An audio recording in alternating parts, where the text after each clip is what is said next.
We were driving back from the beach, and he said, "She's just a drug addict. I don't want my kids listening to her," about Demi Lovato. And everything in me said, "Keep your mouth shut." But I didn't listen. All the alarm bells were going off. Instead, I spoke my truth, which meant disagreeing with him. And this was something that was new for me at the time.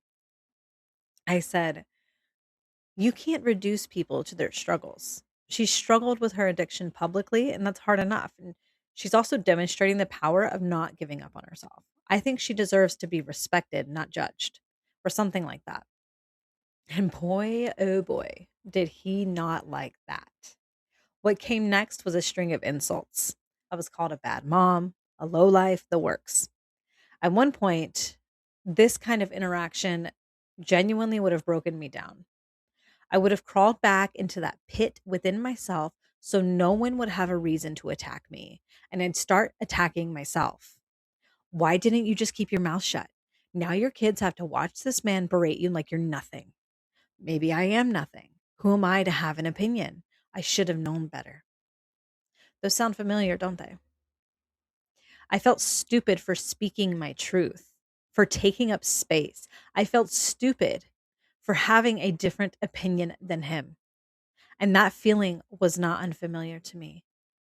I had felt it many times in my life because I believed if I'm real, if I speak my truth, then I'll cause problems.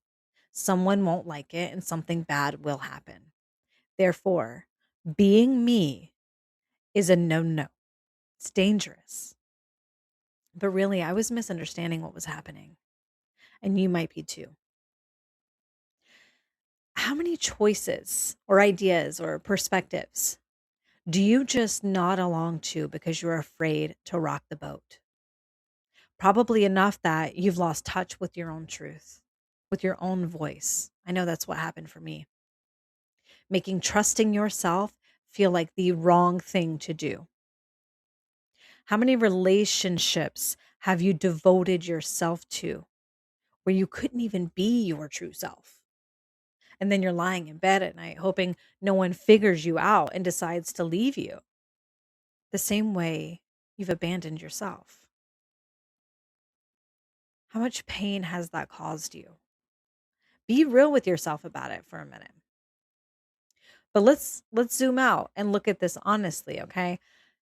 You've only been parading around in this mask, this shadow of yourself because you became convinced that who you are is the problem, right? Someone's extreme response to your true self, and this probably happened more than once, confused the hell out of you because you don't just feel your own emotions, you feel theirs too. Of course, it was easy to come to that conclusion that you're the problem. But here's the reframe I need you to take from this today. And this shit set me free. Your realness is not the problem, okay? Your truth is not the problem. Your opinion is not the fucking problem. It exposes who and what is not for you. Okay? If you're reading, read that again. When someone rejects or criticizes something about you, that's not a sign to put that part of you in a box on a shelf in a dark closet. It is important information that's meant to guide you, though. It's saying, hey, maybe this situation or this person isn't right for you. Maybe this relationship isn't going to fulfill you the way that you think it will. There's a different path available to you. Keep going. Being authentic, being you, is built in self protection. It's a filter for your life. It truly exposes people. And I don't mean that in a bad way, although it can feel bad, right? But sure, rejection is uncomfortable. Conflict is uncomfortable. But when you learn how to stay deeply connected to yourself, even when emotions are high, that discomfort stops feeling dangerous. It starts feeling necessary. Like, okay, we got to deal with this. This is what we got to do, right? Having a healthy, honest relationship with yourself, that's what leads you to the safe relationships, to the ones that are right. It's what gives you your strength when things are tough and maybe not going your way. It's the only place in the world where you can truly be unconditionally loved. And once you have that connection with yourself, speaking as someone who didn't, okay, and does now, you stop craving people or situations that once required you to be smaller.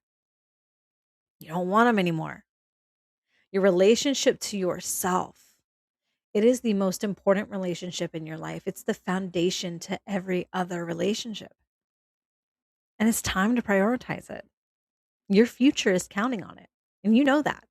Who I'm talking to, you know that.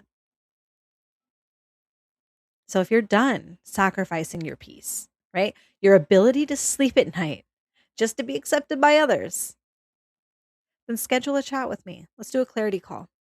Let's talk about what's going on, where you'd rather be, and how you can get there.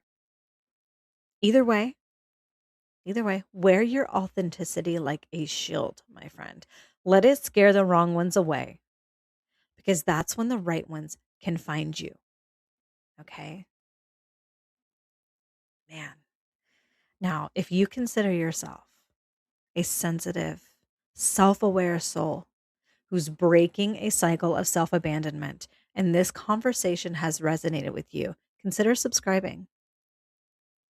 I'll hop in your inbox maybe once or twice a week, and we'll talk about how to make yourself a priority in your life because that's your life depends on it. Let's be honest about that.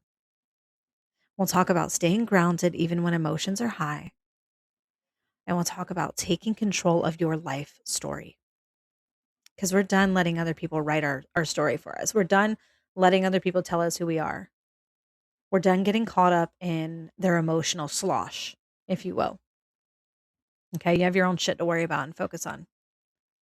Also, when you subscribe, I'll give you a free tapping audio that can help you in those moments when emotions are really, really high and you're just feeling everything at once. So give it a shot and yeah, feel the relief for yourself, my friend. But okay, I love you guys and I'll catch you in the next conversation.